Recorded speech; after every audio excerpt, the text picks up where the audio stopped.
Dilakukan pembersihan lahan dari sisa kotoran dan rumput dengan menggunakan cangkul.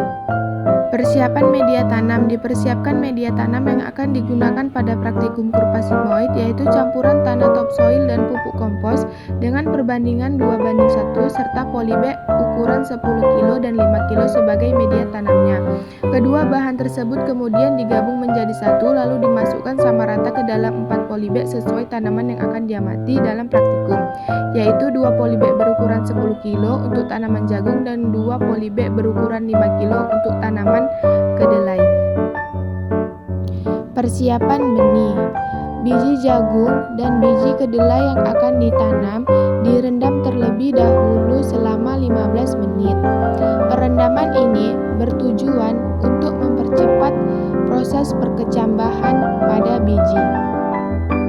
Pembuatan lubang tanam. Dilakukan pembuatan lubang tanam pada tanah yang sudah tercampur di dalam polybag. Dibuat lubang tanam pada tiap-tiap polybag dengan kedalaman 2 ruas jari. Tujuan pembuatan 2 lubang tanam agar menghindari tidak tumbuhnya salah satu benih. Penanaman. Dilakukan penanaman benih jagung dan kedelai yang sudah direndam sebelumnya. Penanaman dilakukan pada media tanam yang telah disiapkan. Dimasukkan benih ke dalam setiap lubang yang telah dibuat, kemudian ditutup kembali dengan tanah. Sebaiknya penanaman benih dilakukan pada sore hari. Setelah itu, dilakukan penyiraman terhadap tanah agar tanah menjadi lembab dan benih dapat tumbuh dengan baik.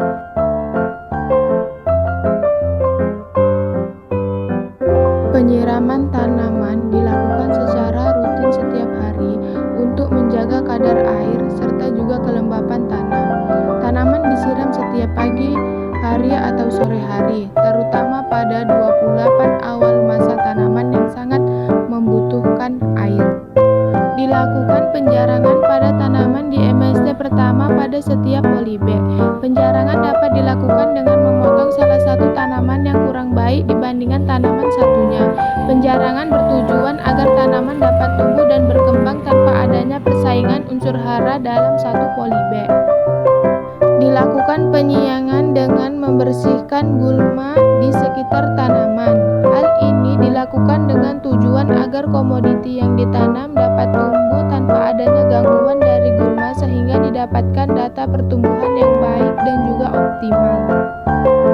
Dilakukan penyemprotan insektisida dencis dengan dosis 0,5 ml per liter air. Penyemprotan dilakukan dengan menggunakan sprayer. Penyemprotan bertujuan untuk mengendalikan hama-hama dan penyakit yang merusak tanaman jagung dan kedelai. Penyemprotan dilakukan pada pagi atau sore hari. Dilakukan pemupukan pada tanaman jagung dan kedelai untuk membantu proses pertumbuhan agar kedelai dan jagung tumbuh dan menghasilkan produksi yang maksimal. Adapun pupuk yang digunakan yaitu pupuk KCL 1,5 gram dan pupuk NPK 1,5 gram untuk jagung dan untuk kedelai. Dilakukan pengukuran tinggi pada tanaman jagung dan kedelai setiap hari Jumat. Pengukuran tinggi tanaman jagung dapat diukur dari pangkal batang yang ada di permukaan tanah sampai daun yang paling tinggi. Sementara untuk pengukuran kedelai dengan cara mengukur dari pangkal batang yang ada di atas permukaan tanah sampai titik tumbuh tanaman kedelai. Pengukuran dilakukan mulai dari 2 MST sampai 9 MST. Dilakukan perhitungan jumlah daun dapat dilakukan setiap minggu dengan cara memberi nomor setiap daun yang baru muncul. Menghitung jumlah daun pada tanaman jagung dapat dilakukan saat daun jagung mulai terbuka sempurna, dan menghitung jumlah daun pada tanaman kedelai dimulai pada daun yang keluar setelah tumbuhnya kotiledon, daun majemuk yang sudah terbuka sempurna. Dilakukan pengukuran diameter batang pada tanaman jagung dan kedelai setiap hari Jumat.